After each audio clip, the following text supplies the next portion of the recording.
What is going on? What is going on? 4-0. It sounds sweet. Bills went to Vegas, put the slot machine, hit a jackpot. 4-0. And week 5. Got my amigos with me. Fred Kilmartin, what's going on? Hey, it's like deja vu. I mean, last year, the preseason, we were 4-0, and all of a sudden we're 4-0 in the real season. I mean, I don't know what to say. These Bills. What are you talking about, man? Clayton Garrison, what is up, man? Fred made my good night even better with that one. That was good. No, it was a good game. It was fun to watch. There's a lot to dive into. There's a lot I want to talk about. And, hey, it was a fun game, but most importantly, they came away from Vegas with a victory. Fred, you have a request to share this show in Shorty McBills. But I want to say what everybody who got Jeff Green, Cheryl, Jeremy, Billy, Ron Pelot, Billy Stevens, Backbone is on YouTube. Jeff Green is on YouTube. What's going on, everybody? Before we get started, we're gonna have a little announcement from our health advisor because we all want to be healthy to see the Bills through their Super Bowl run, possibly. This is a message from Brian Allman, and then we'll get back and get started with Joe. What's going on, Bills Mafia? My name is Brian Allman with Avalanche Health Coaching, the official health sponsor of the Cold Front Report. I'll be here every week to give you health tips and tricks to help you meet your goals. So whether you just need to lose that last 10 pounds or you want to start your 150-pound journey, I'm here to coach you every step of the way. Follow us on Facebook for updates, inspiration, and to schedule your free health assessment. Go Bills. All right. Now that we're all healthy and ready to work it out, let's get this show started. And guys, Bills won in a row, went to Vegas. I guess we'll give them a little leeway here. A very, very banged up Vegas Raider team. And they went down there, did what they're supposed to do, and they got the W. Josh Allen once again looked superb. Devin Singletary got the bulk of the usage, obviously with Zach Moss being out today. And I think we only lost Levi Wallace, and I won't say only, like, it doesn't seem his injury was too good, but we got our first Josh Norman appearance, and he came in with a bang. So, Fred, come on, I'll come to you. What did you think about the game today? Well, I got to do one thing first, though. Before wait a minute. I had totally forgot. Everybody knows the rules. When the Bills win, he becomes Buckethead Fred. So put the bucket hat on, Fred, and tell us what you thought. Well, I mean, I don't know what to say. I mean, this team really, I mean, they took advantage of those injuries, definitely in that secondary of the Raiders. I mean, Josh Allen and Diggs, they have a relationship, and I really like to see the chemistry. And like you said, our man Singletary, he got more touches this week, and it paid dividends for the Bills. Devin Singletary was able to get his first touchdown, and so, I mean, well-deserving for the kid. Yeah, I think you're right on, Fred. I mean, what can you say? I mean, it's like pick your poison. It's definitely pick your poison. Clayton, what are your first initial thoughts on this game today? Well, watching it, I was far more in tune into what really the flow of the game was going to be for the offensive play calling, what they were looking to do, because really with that Raiders defense, as you mentioned at the top, Jeremy, they're really being beat up. They're missing guys at practically every skill position, practically every position group. And it's not looking good for the Raiders to start this season. And we talk about teams being plagued with injuries. Well, the Raiders are one of the most plagued teams in the league. And really with that defense, you could have done anything you wanted to against that defense. You could have established the ground attack. You could have aired it out. And I think we really saw a multidimensional offense today. You really saw Devin Singletary getting involved with 18 carries as well as 4 catches. Devin Singletary, he was in a groove today. The Raiders did have answers for him come towards the end of the game, and it was right before the Bills got the ball to deal out the game on that last drive. They were really selling out to stop Singletary to keep the clock moving. But Devin Singletary had a solid day, another solid day for Josh Allen. It really got a lot of his receivers involved. It was a really overall a good day for the Bills offense, even though they still had a very porous third quarter again. Yeah, we're definitely gonna have to figure something out about these third quarter woes. Obviously, that's been our Achilles heel since last year. But on the plus side, thank God we're at least scoring 20 points a game this year. Because, I mean, last year I think we had a stretch where we're only averaging, like 19.8 points a game per game last year. So at least we're getting 30, and we could have got 40 the last couple of weeks. But, yeah, we definitely got to figure out this third quarter thing. I don't know what it is. What do you think? I think the third quarter woes could be, Fred? I mean, I don't know what it is. I mean, you're coming out of the locker room. The last games we've been playing, we had the lead coming out of the locker room. So, I mean, why are you not pumped up? I don't know if it's Dable's just dialing it back or he's trying to get different players involved in the offense to see how deep this offense can be throughout the season. But it's really intriguing that we're failing in the third quarter. But as you watch the Raiders, they took almost a 7-minute drive in the third quarter, to start the third quarter. I mean, that's a long drive, that our offense was actually sitting. So I don't know if that was the reason why today, or it's just that Dable just lacks a day in the third. Great. You gotta have a thought. I know you got something. What do you got? It's not anything articulate or anything of that variety. The dude just likes a long lunch break at halftime. That's really what I've gotten to. This guy, it's been so consistent. It's been so consistent with Brian Dable throughout his entire career. Like, we can say, oh, well, the play calling is good. The play calling is good. The execution's good. Well, look at that talent that you have on that side of the ball. How are you not supposed to be good with the amount of talent that general manager has accumulated for the Bills over the last 3 years? What excuse do you have to not be having 30 points a game? What excuse do you have, in all honesty, with a player that's playing at an MVP caliber like Josh Allen? And some people want to give credit to Brian Dable, but Josh Allen, we were at that point last year where we were all kind of questioning it. If we were questioning, is Brian? And now people want to talk about giving Brian Dable a raise so he can stay in Buffalo. Guys, I'm not comfortable giving Brian Dable a raise until he can figure something out in the third quarter. I can't. I'm sorry. Normally I have my thoughts about Brian Dable as well, but we've put up literally 30 points almost every single game and could have been 40. There's no way I can join in on Brian Dable bashing at this point when the offense has pretty much saved the defense 2 out of the last 3 weeks. There's no way I can join in on bashing Brian Dable at this point in time. We're like the number 2 offense in the NFL at this point. Right. So, I mean, for me, that's a big pass to get because I have been one of the biggest Brian Dable haters. But we asked him to run the ball more. We've seen him run the ball. We've seen him pick his shots. He's taking his shots. We've asked him to have some type of balance in offense. Today, we had a lot of balance. We've asked him to use motor. He used motor. We've seen him get Croft involved today. We've seen him be sure he called plays for Dawson Knox. He got TJ Yeldon involved last week. I have no gripes on this dude. I can't say anything bad about him. He doesn't get cold for me for Christmas. What we got to start doing is talking about this offensive line that we have in front of Josh Allen. I think moving Cody to the left guard is huge. I think that whole left side of that offensive line has an attitude, and you got Mitch Morris there too. I mean, whoever said let's kick Cody inside on the left side next to Deion Dawkins, man, the hat's off to them because this offensive line is producing. I was watching the offensive line most of this game and watching them open up holes for Singletary and the protection that he was giving Josh Allen. We got to start talking about this offensive line. They're doing their job. They're doing work out there. Right. And I think one thing that people forget to mention about Cody Ford is I remember when we were looking at his stuff coming out of college, and take it with a grain of salt, take it for what you will, but his PFF grades through the 3 positions that he mainly played, which is right tackle, right guard, and left guard at Oklahoma, he had a lot more snaps at right guard, but his grade was far higher when he was taking snaps at left guard than it was compared to right guard or right tackle. So personally, I like what they're doing. I can kind of see their vision for what they're doing with this offensive line because think about it. You just extended Deion Dawkins for a 4-year contract. Okay, well, Cody Ford's in just his second season. He's under contract for the next 2 years.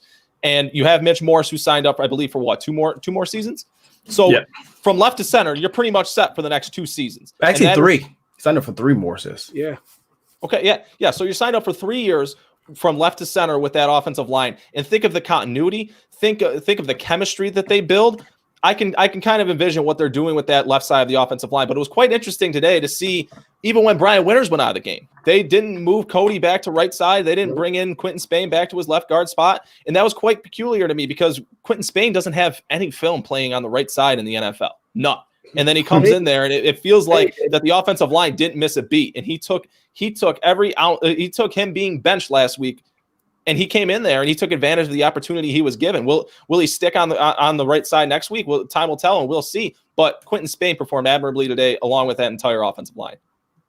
No, I both of you guys, as far as this offensive line, they're not getting enough respect, and they're not getting enough credit. The one guy I really want to single out is Darrell Williams, though.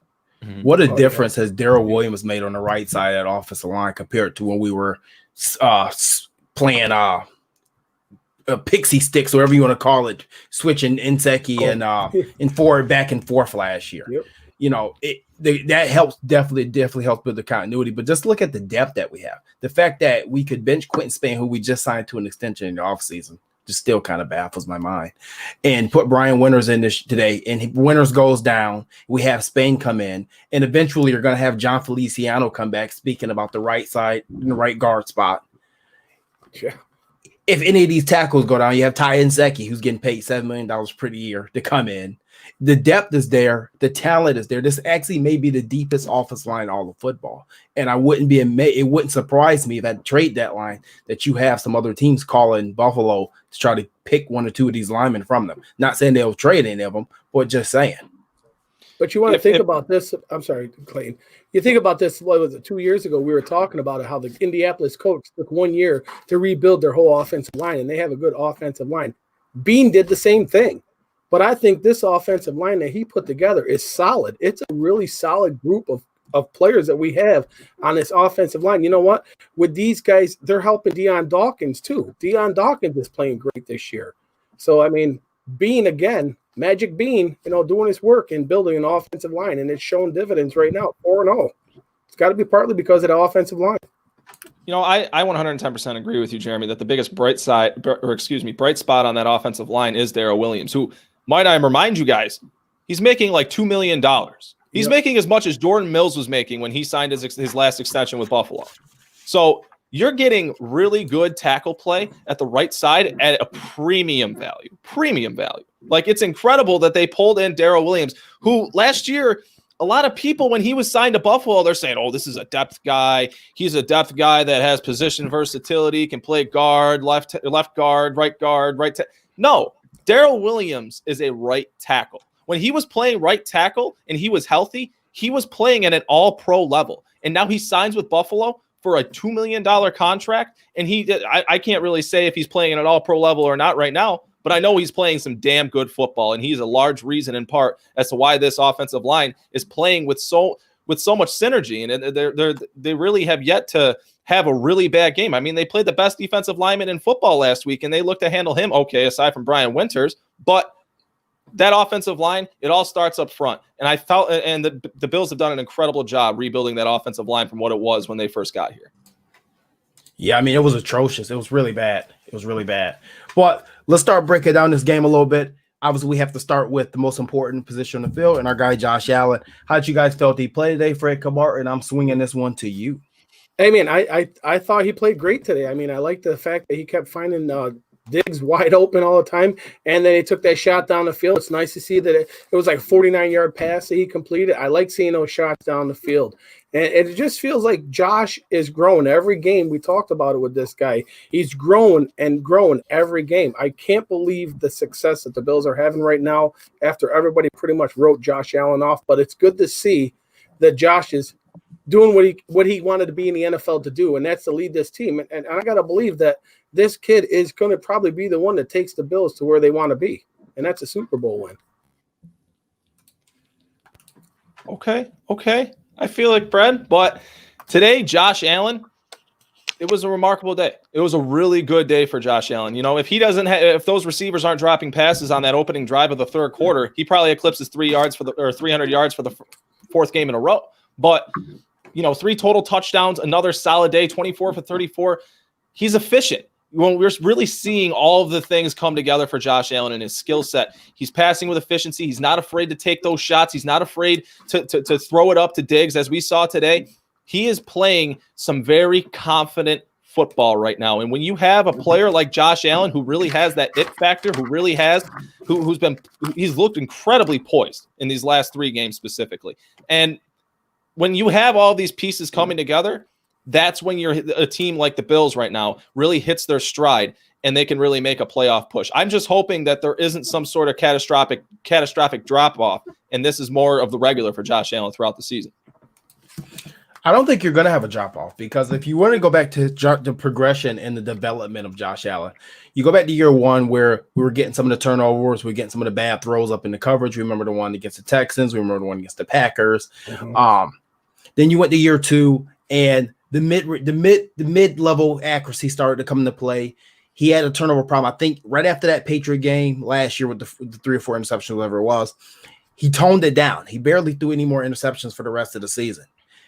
Then you move forward to this year. He's not turned the ball over. I mean, he had that one interception last week. That shouldn't have been an interception, but it is what it is. So he has one interception on the season, and intermediate games working, and now the deep ball is working. So efficient is the exact word that you need to use when it comes to Josh Allen. Adam Archuleta said today that he has never seen a quarterback in this game. This is what he said during the game, commentating this game. He's never seen a quarterback start where Josh Allen started at his rookie season and get to where he is at now as far as this level of efficiency. And we can't even call it an efficient play necessarily because efficiency usually is labeled with game managers. Mm-hmm. This dude is playing out of his mind on an elite level of football. Not just 70. He's completing 70% of his passes a month into the season. Yep. Like that's like if someone had predicted that, I wouldn't have even considered that as practical. That's unreal. You're 16 quarters into the season, and Josh Allen's still completing at a 71% clip. And yeah, you're right. The efficient tag really gets thrown in there with game managers like Derek Carr, like Jared Goff. But Josh Allen's doing this while not being afraid to throw it in the deep areas of the field, take chances downfield with John Brown, Cole Beasley, and Stephon Diggs. And it's honestly incredible watching him progress in this way. And it's just the confidence. Right now, the kid's got all the confidence. He trusts that the play calling that Dave was calling it. It's just nice to see this kid is running this offense the way he is. I mean, I shunned today a little bit when I seen him get injured. I mean, I was hoping that he was all right, but like I said, the kid's got confidence, and he believes in this offensive line, and he believes in his receivers, and that's the biggest thing for a young quarterback. They're going to go anywhere. They have confidence in that team. Now, I really want to ask you both this question because we all watched the same game today. We all saw how Jonathan Abrams started this game and the kind of attitude that he was bringing towards the Bills offense. This is an entirely different game if Stephon Diggs isn't on that roster, if Stephon Diggs isn't on the offensive side of the ball. Because you see a guy like that, who's barking back at John Abram when that's happening last year? Who would it be? Who's that guy? It'd been nobody. Because this team, when we used to play physical teams, not saying we would necessarily lose the game, but we would back down from physical smack talk. And this year, and we're going to get to Josh Norman, we have new people on both sides of the ball that does that. Quentin Jefferson, Stephon Diggs, and Josh Norman. They're not going to allow you to bully them, A, and B, they're not going to allow you to bully their teammates. It's just not going to happen. But before we get off topic here, we'll finish up our review of Josh Allen. I thought he played very well. The only problem I had was I didn't like the one he almost got hurt on. You have to protect yourself because, like I said, he goes down, our season goes down. Let's just be honest about it. Matt Barkley is not Nick Foles, and he doesn't have a Nick Foles run in him. So let's just get that out the way. The play that he had after halftime in the third quarter, or maybe it was the fourth quarter, where we could have taken a 33-16 lead. Yep. And the same problem we've had since last year. Josh running around back there when we're in field goal range and taking and this was a really, really bad sack. Okay, this is a ball. You have nothing. Throw it away. You have the game in the bag. You could have got hurt. You could have turned it over. You could have swung momentum. We've seen what happened with the Rams last week. That's my only error of the game from Josh Allen. And it's something that we saw in the Cleveland game last year. It's something that we saw in the Raven game last year that I harped on multiple times. Josh Allen playing hero ball and trying to make a play when we're in field goal range and taking a bad sack, knocking us out of field goal range. That's my only gripe. I think he's getting away from it more and more, but we cannot have that. I agree with you. I agree with that. That sack was horrible. That was I feel like you and I had very similar reactions to that because I was just about to pull every last hair out of my head. Just him standing there after rolling to his left and just there was 4 Raiders right around him and no other white jerseys. It wasn't smart of him. He should have thrown the ball out of bounds. But like you touched on, it's gotten better. He's progressed with it more and more. You know, think back to when he had first. I mean, obviously he's progressed and he shouldn't be doing that as much as he had started to, but he has tended to go away from it. I feel like he kind of got a little arrogant there. I feel like that was more of an arrogant football play where he, you know, it's the Raiders. You're playing a very beat up team and he really wanted to just make a football play and he inevitably took the team out of scoring position. And yeah, he can't be doing that kind of stuff anymore. He needs to throw the ball out of the way or throw the ball away. Absolutely. I'm right on the same page with you guys. When I see it was a 14-yard loss for that sack alone. And I was like, just throw it away. I mean, we've seen it already that he's developing where he throws the ball. He did it today. He threw the ball deep. He didn't have nothing. He threw it away. And then I seen him even throw it in the dirt. Why he would not on this play is beyond me. I have no idea. We're at the 31-yard line. I mean, it's 46-yard field goal. And then you do that 14 yards. Those are the things that he has to clean up on. Absolutely. I'm agreeing with you guys. And he will.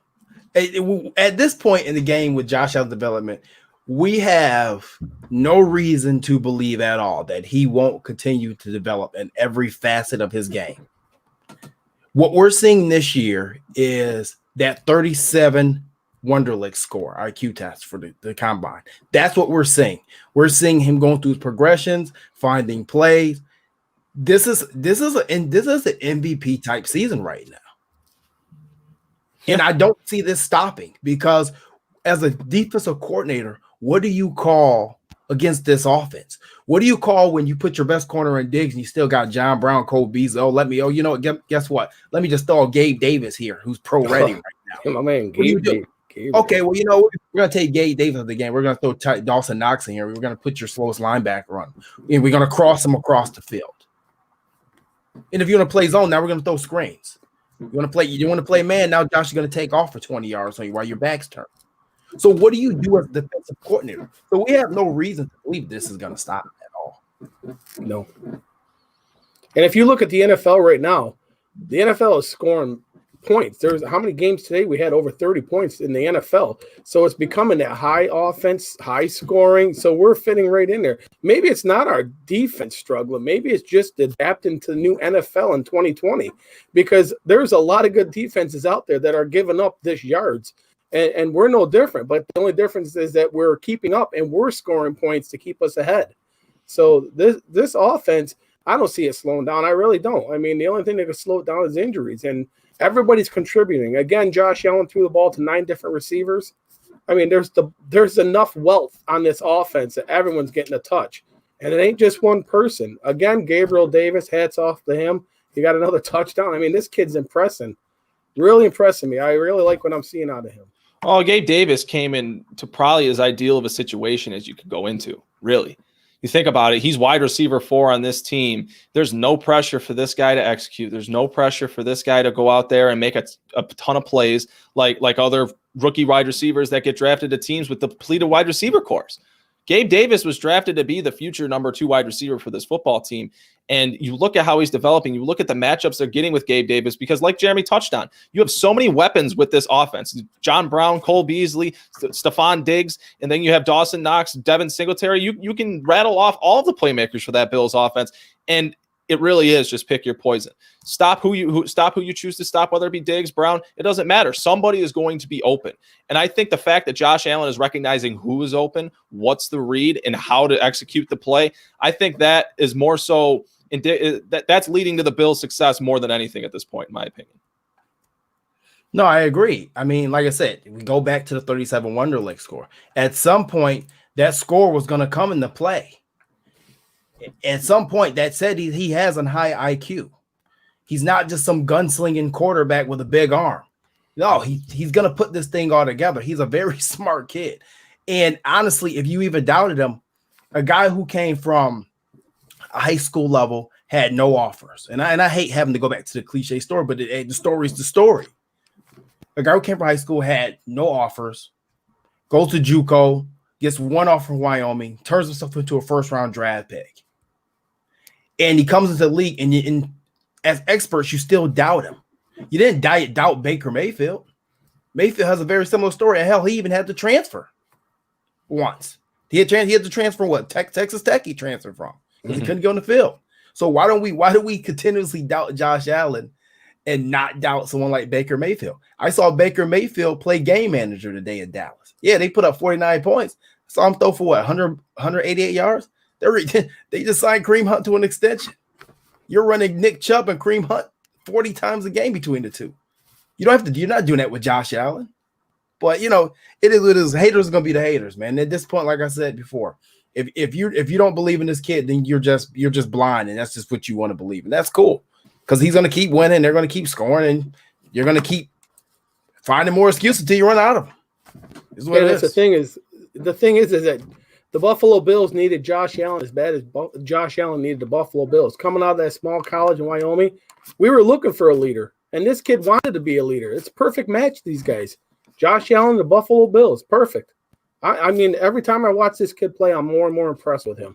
And I like the doubters doubting him. I love it. It kills me. It cracks me up. As you mentioned leadership, I want to pose this question to the both of you, and this more so leans into the third quarter woes. Is the problem in the third quarter due to a lack of leadership, or what? Like I'm really unsure, because that's something that I've wondered. Is it due to lack of leadership? Because this is a young football team, but there are plenty of veterans, and this is a very I hate using the word culture, but they have their culture established. But is leadership possibly to blame because of the lack of third quarter production? I don't think so.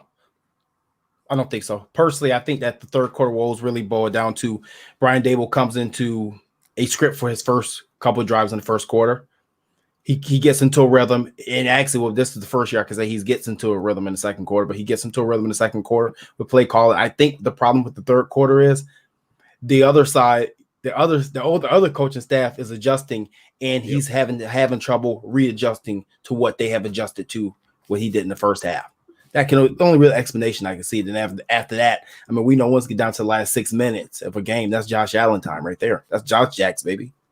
Yeah, I was going to just say the same thing that JT just said. It's just him not adjusting to the other team's adjustments. And it seems like that's what's happening, is that we're getting out-coached in that third quarter. We're not actually, losing the game. We're just probably getting out-coached. And that's what Daboll's got to work on, adjusting, I know McDermott's pretty good at it. Defensively, if you look at McDermott's track record, he always adjusts after the second half. But maybe now Daboll's got to adjust.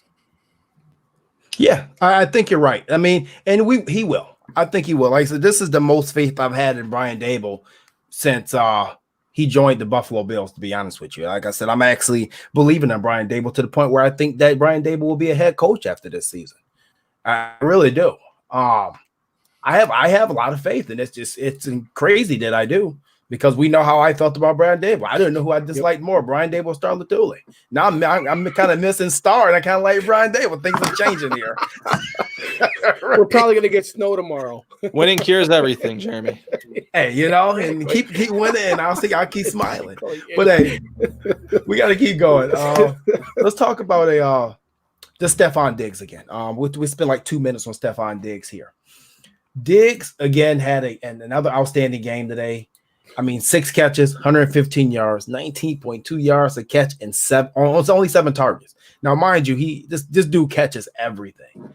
I mean, I knew he was good coming from Minnesota, but I didn't know he was this good coming from Minnesota. This guy's definitely a top 5 receiver in NFL right now, possibly even top 3 for this particular season. Clayton, Stephon Diggs, what are you digging? He's really everything that Josh Allen needed. Everything. He's all Josh Allen needed. You talk about the competitive spirit from Stephon Diggs. I talked about a little bit earlier of how he's chirping right back at Jonathan Abram. And at the end of the game, I don't know if anybody saw it at that scrum, but Stephon Diggs is getting awfully chirpy there at the end of the game scrum after the Bills recovered the onside kick. But no, Stephon Diggs has been everything that the Bills had hoped he could be and more. You look at what they paid for Stephon Diggs, it's blasphemous to even say that the Bills paid too much for this guy. I don't think the Bills could have paid enough for him. I mean, he's making $16 million this season, and nobody's even batting an eye, because he is putting up the numbers to back it up. He is everything that the Bills could have needed. You know, you're opening up the offense for everybody else, the running game, and his two other receiving mates. And really, it's just that one piece. You know, we on this show, we consensusly agreed that the Bills were missing that alpha guy. The Bills were missing that competitive wide receiver that could really just kind of separate Josh Allen and give him someone that he was ultimately confident with, despite whoever he was covering that wide receiver. And Stephon Diggs is that guy. And you look at how this offense is gelling. You know, you brought back 9 of the 11 starters, and one of the new starters is Stephon Diggs. And it seemed he came into Buffalo, and it's been seamless ever since he's joined the Bills. And I couldn't credit this coaching staff enough. I couldn't credit Josh Allen and Stephon Diggs enough, because it seemed like those two really took a lot of accountability and responsibility of developing the relationship as a quarterback and a wide receiver. And I think that's gone a long way here a month into the season. As Stephon Diggs, he's had over 100 yards receiving in every game other than the Jets game, right? Yeah. Yeah, yep. So three of his first 4 games in Buffalo have been over 100 yards receiving. Well, he had 86 with the Jets. He didn't have 40. He had 49 last week, so 2 out of them. Mm-hmm. Okay. But for the season, he's averaging close to 100 yards a game, essentially. And here's the thing: now that you got to look at it, now, Diggs is finally going to quiet those critics.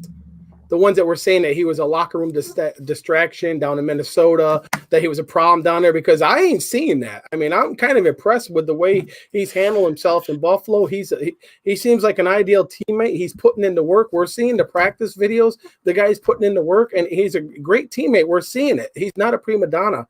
This guy's a gamer. And the more I watch him play, I'm impressed with him. I didn't really watch a lot of Minnesota games. I always was listening to the media that they were saying that, the guy didn't want to be there. He was a problem, distraction. I'm not seeing it. I mean, those critics, they got to quiet him down, because this guy's a baller. I'm gonna you come talk to me in 2022 about his attitude. It's just like a new relationship, man. We have that honeymoon phase. Yeah. And I'm not saying he's gonna be a problem. I don't know. I'm not gonna say he is. I'm not gonna say he's not. I'm just saying I'm gonna give this one a little bit of time.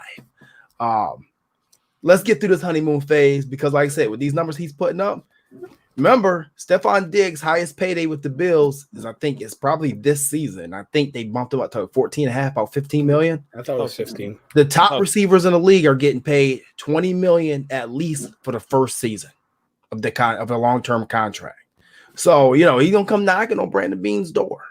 And, so I hold the brakes on not being a diva or being a diva. Just hold the brakes on that real quick. But my question is this. We've seen Odell Beckham get traded to Cleveland. We've seen DeAndre Hopkins get traded to Arizona. I'm trying to think if there's no receiver that got traded as well. And for me, those are the main 2 that have been traded to different teams, and especially for the similar price tag, except the idiot Texans, who pretty much gave DeAndre Hopkins up for a running back with bad knees and some lollipops. But besides that, why is Stephon Diggs making so much of a difference, and we're not seeing that same difference from Beckham in his first year and Hopkins in his first coming? Number one, Cardinals are not bad, but they just dropped the last 2, and this dude has been non-existent. What is it different about Diggs? Why is this happening? I think he's almost like Josh Allen. They both want to play and have success. And I think that's what drives these 2 players, is they want to be that guy. They want to have that it factor. And both of you see right now, Diggs and Josh Allen, both on the same page. They both have it right now. I mean, that's got to be their drive to be number one. And you can see it in Diggs. He wants to be that guy. I don't think we've had a receiver this strong of a possession receiver since probably Eric Moulds, and the difference maker on the field, because he's making, if you watch one of those plays, there was 3 guys covering him. At one point, there was 3 guys covering him, and Josh still hit him. So he's that guy. He wants to be that, and he wants to have that it factor. And I'll tell you, he's the it factor on the Bills. I got a question for both of you guys on this. It's obvious we're only 4 games in, but would you take this receiving core, Brown, Beasley, Diggs, and Davis, over the Eric Moulds, Peerless Price, Josh Reed? And I think Andre Reed was still there, wasn't he, for a year with Josh? 1 year. Yeah. Would you take this receiving core at this point in time over that receiving core? It's too early to tell. It's way too early to tell, I feel like. I know that's kind of a cop-out answer, but we're only 4 weeks into the season. I really kind of like what you said about let's see what it's like for Stephon Diggs when it's time to get paid. I want to see what Stephon Diggs is like when this team isn't humming. I want to see what Stephon Diggs is like when this team isn't succeeding. Like similar to how I want to see how Cam Newton responds to any kind of adversity that he has to overcome in New England. I want to see that for Stephon Diggs in Buffalo. I want to see how he reacts as a leader, and I want to see how it affects the locker room and if there's kind of any ripple effect. As far as the wide receiver core, I think they have potential to be better than that duo you or that trio that you spoke of from back in the early 2000s. But that's a tall task. You're talking about 2 wide receivers eclipsing 1,000 yards, and I believe Eric Moulds had 1,200 that season, right? Yes. Yeah, Eric may have had 13. To be honest. I think he was pushing 13 that year. So that you're going to have to look for the most prolific Bills wide receiver season since that year from Stephon Diggs, if that were to be the case. But to be quite honest with you, I wouldn't be entirely shocked if that were to happen. No. Yeah, I mean, you'd almost have to look in the 90s. I think it was Andre, Lofton, and Beebe. If you go back to wide receivers, I mean, we haven't had a core like we have right now. And each one of these guys are unique in their own. And you can't forget McKenzie again. McKenzie comes out, that jet sweep again, caught the Raiders defense sleeping. Again, McKenzie strapping up, going to work, doing what he's got to do. And you know, the dangerous thing about McKenzie is now they're getting him involved in the passing game. Mm-hmm. He looks a lot crisper in his routes from this year to when we first got him. I mean, say what you want. It's a lot of pieces to stop. And I feel bad for these defensive coordinators going to have to go against this team as long as they stay healthy. And let's not forget that as we see all these teams losing players down the line, my fantasy team has been ravaged by injury, suspensions, and COVID. But as this goes down the line and this happens, Bills are still healthy. And remember, we got that, what was $18 million facility that the Pagulas put in, got rid of the UB trainers, brought in some real strength and conditioning trainers, and we've been the healthiest team in the league, knock on wood, for the better part of 2 years now. So, yep, knock on wood. So, yeah. And we've actually been, JT, we've actually been healthy the last couple years. We haven't had no issues with injuries, just bumps and bruises. And again, today we seen a receiver go out, Bees went out, and you're thinking the worst, and they come right back in again. I think the fact is that these players want to play for Sean McDermott. And Jason Bolito says Josh Reed was useless. That's not nice, Jason. Oh, no, he was an LSU boy, too. Come on. Nice, Josh, Jason. Come on. Josh Reed. That's not nice, man. I liked Reed. But that was funny. It caught my attention. That's not nice. You're getting cold for Christmas. But let's JT's giving out Christmas gifts already. Yeah. Well, I mean, COVID, we might well fast forward. Get to 2021 as fast as we can, for Christ's sake. Yeah. The defensive side of the ball today, we knew it was going to be a tall task to stop Josh Jacobs. The Bills did a masterful job. They played sideline to sideline with him. We knew Derek Carr. Derek Carr is quietly having the best season of his NFL career, it seems like. And he's healthy. And he got John Gruden over there. I thought this game was going to get bad at first. And I'm like, oh, God, the defense going to get ugly. But it seems like they in second half, they readjusted. They came back. We brought some blitz packages, which I thought and maybe you guys saw this too, I thought they went back to the package they used against Minnesota. I think 2018. Am I correct on that? Did we go back to the thing? They run that double A linebacker look a lot. Yep. They haven't ran it yet this season, which is honestly surprising. But they did run that a lot throughout the last 2 seasons. I was honestly surprised that today was the first time you saw it. But when they needed a little spark because that front four wasn't quite getting any pressure on Derek Carr in that first half, it was a really nice second half adjustment from both Sean McDermott and Leslie Frazier to kind of manufacture some pressure from this Bills defense. And obviously it worked because they had 2 turnovers in the second half. Yeah, and again, I'm seeing Jerry Hughes lining up on the left side. I don't know why, but I keep seeing him lining up on the left side. So I don't know if that's why he's been quiet, because I always thought his right side was as strong.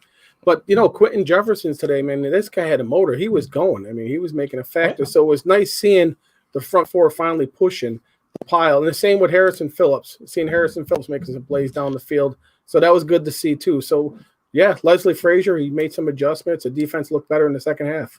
I will say that those interior defensive linemen, Fred touched on them, Quentin Jefferson, Ed Oliver, those guys, they bounced back today like no one else. Yep. My goodness. You're talking about Josh Jacobs being held to 3.1 yards per carry. I understand the second half there, the Raiders were kind of trying to reel back into it, but Josh Jacobs wasn't getting anything on the ground today. Nothing. The few plays where he was able to get spring free and make some plays, it was off of passing plays. But I really felt like Harrison Phillips today, after getting that start at one technique for the first time this season, he took advantage of that opportunity. I didn't really like how Harrison Phillips looked. Quite frankly, I didn't like how any of those interior defensive linemen looked last week against the Rams. It was quite scary. I felt like, we might be missing Star Latuule. But this week, they bounced back. Harrison Phillips was getting excellent penetration. The one play in the first half where the Raiders had a 3rd and 1 near midfield, he got excellent penetration on that fullback dive and stopped him right in his tracks. And when you're talking about this defense, yes, I was scared at the beginning of the game, but it really kind of looked true to what this Bills defense is. We have to remind ourselves, the play calling is kind of fairly conservative.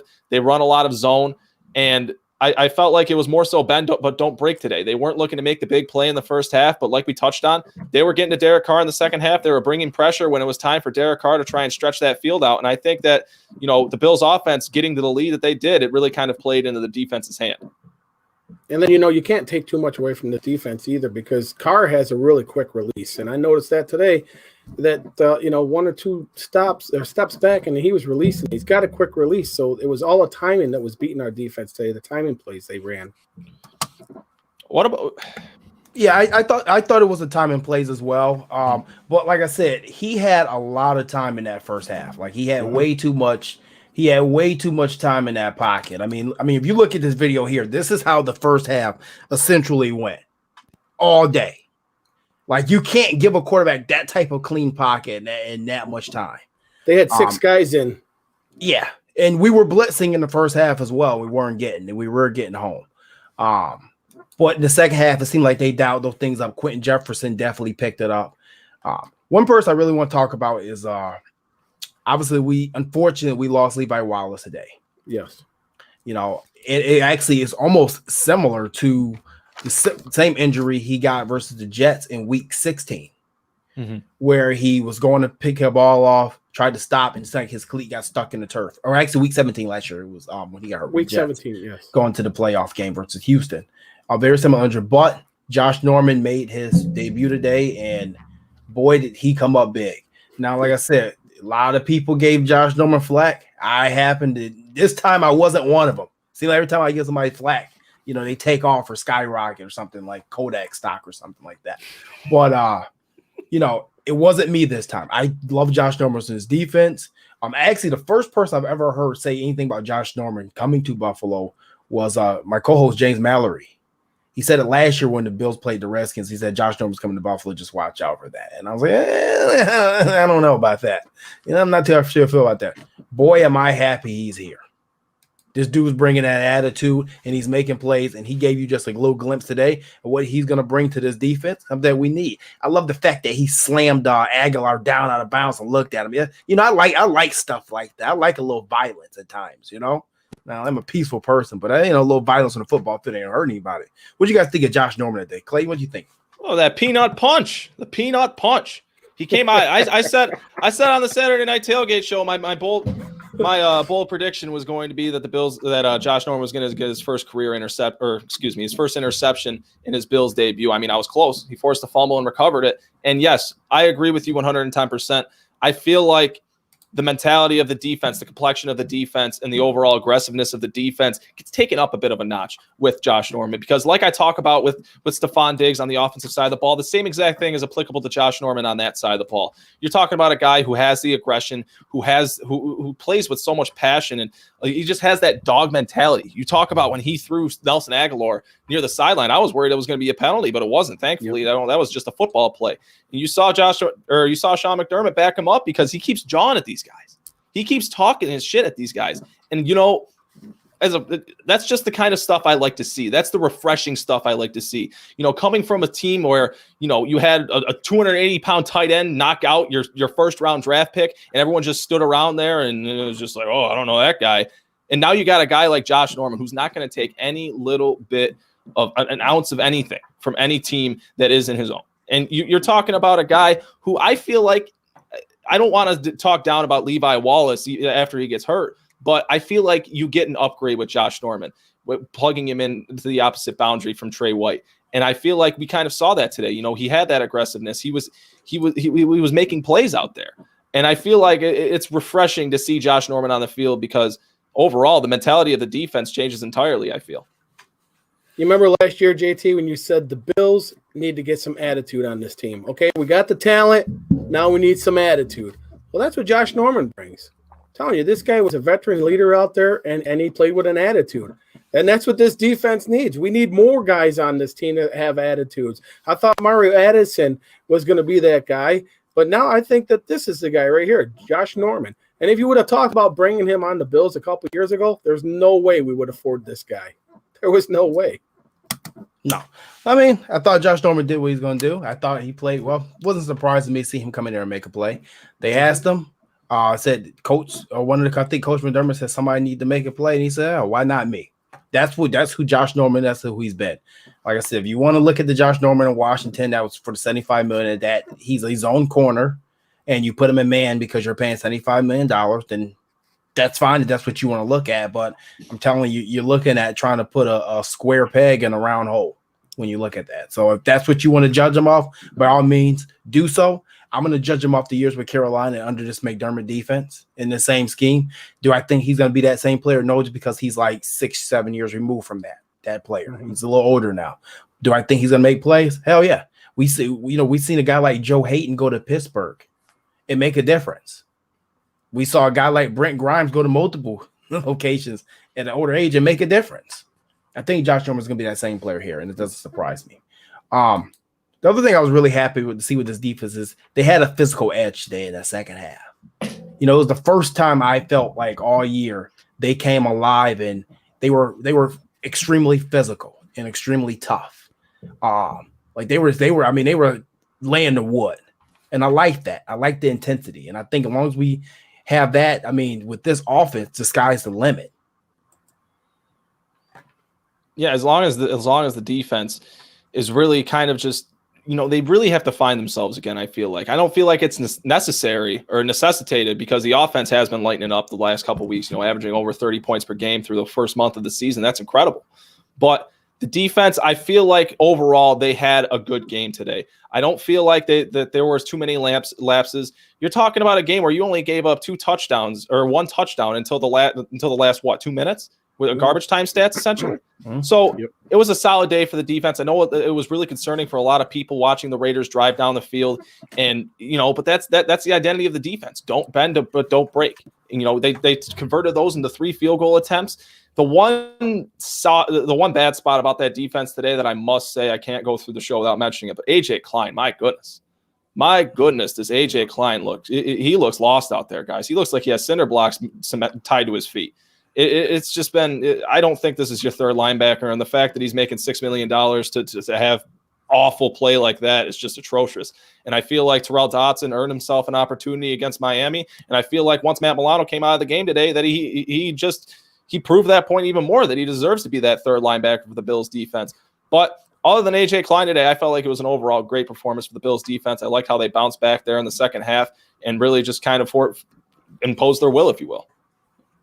Yeah, absolutely. The defense did. Like you said, they bend, but they didn't break. You know what I mean? And that's what you got to see. It was nice. Daryl Johnson got a sack today. You got other guys getting involved.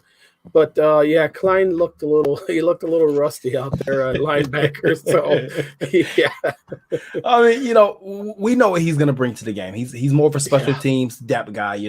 I don't feel like he's a starter at this point in the game. But, yeah, he definitely got lost on this play and left Witten and got back a little late, leading to the touchdown before half. I'm with you guys. I think Tyrell Dotson definitely is your third linebacker on this team. Personally, I think that this team should really run with a big nickel set for 80% of the time. That's just what I feel. I feel like we can stop the run up front with that set. But, we'll see what happens. You're not going to fix everything, and obviously losing Larissa Alexander. Thinking Larissa Alexander. Make sure that you're tuning in to the Pressure Front podcast every Thursday night at 9:30 p.m. with Larissa Alexander and myself. It's great show. Make sure you just tune it in. Well, we'll throw that plug in there when we talk about Zoe. So you definitely see we're missing Zoe as far as his play and how versatile he was. And we used to always call Zoe a Swiss Army knife. I think Tyrell Dodson's that guy now that you put into this lineup, because reality is this. You still may not be able to sign Matt Milano back after this season. If this COVID thing spreads, like it's going, we've seen it hit Tennessee in Pittsburgh, and that salary cap drops to 179, 175 million, whatever it is, stipend for the cap. We don't have the money to sign Matt Milano. And I'm sorry, people, this is not optional. I'm just being honest. We don't have the money to sign Matt Milano back. So you better get Tyrell Dotson ready just in case. And even if we do finish the season, the cap goes with $208 million, you still may not want to have the money to re-sign Matt Milano back with the people down the line. So I think you better get Tyrell Dotson in there as much as you can moving forward. No, I agree with you 110%. Agree with you 110%. But the question I want to pose both of you is, do you feel like they bring AJ Klein on as their third linebacker because he has more of that size and more of that run stuffing instinct to move forward and make plays? Do you feel like that's why he's their third linebacker? That he has more of a presence in the run defense? I think so, and he was a factor today a little bit in the running game, but as far as the passing game, I don't see him in there. I think that's where you got to go with that nickel. The Bills are known for playing defense with only two linebackers for that zone that they run. So, I mean, maybe he's just the guy that comes in there just to help in the running game, but I don't see him as an all-around third down back. I don't know. Linebacker. Sorry. Yeah, I mean, we'll see what happens. Like I said, obviously you can't fix everything. I mean, we're gonna have a first-round draft pick. We're gonna have. I think linebacker is a spot that we may be looking for in the first round next year. I just personally feel that way. I don't know. We'll see what happens. I mean, today I thought we played well. I thought we did a lot better job. I thought that they came back in the second half. They played aggressive, and they did what they were supposed to do. So, other than that, I guess we'll get ready to give out our game balls. Before we do that, I actually want to give a shout out to our friends over here at Discover Buffalo 716. They got a lot of stuff going on over there. You may want to check them out. They do a lot of a nonprofit organization that we'll be teaming up with for a lot of stuff in the near future here. So make sure you get over to check out Discover 716. Think about all the things, see about all the things they have going on over there. And yeah, so we'll give our Cold Sox game ball today. So Clayton, what you got?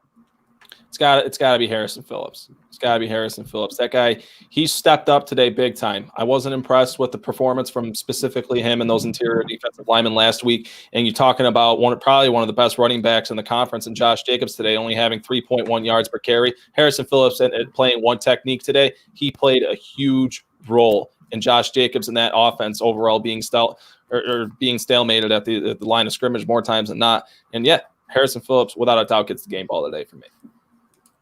Okay, Fred, who you got? I'm going to say Motor. I mean, he was the workhorse today. I mean, if you think about it, he was the only running back that got 18 carries. I mean, he did a lot of the work the whole game. He took the whole load of the game. So with the 5 catches that he had, I mean, yeah, you got to give it to Devin Singletary today. All right. I'm going to give a game ball to probably an interesting choice. I mean, I thought this guy could have got a game ball a couple weeks ago, but I'm going to give my game ball to Andre Roberts today. I thought Roberts had a game-changing return there that really put us in position to score and really take that lead to go forward. So my game balls will go to Andrew Roberts, and I think that all season he's been putting us in great field position when given opportunity. Obviously, he didn't get a big opportunity today. Multiple opportunities today against the Rangers because they was punting.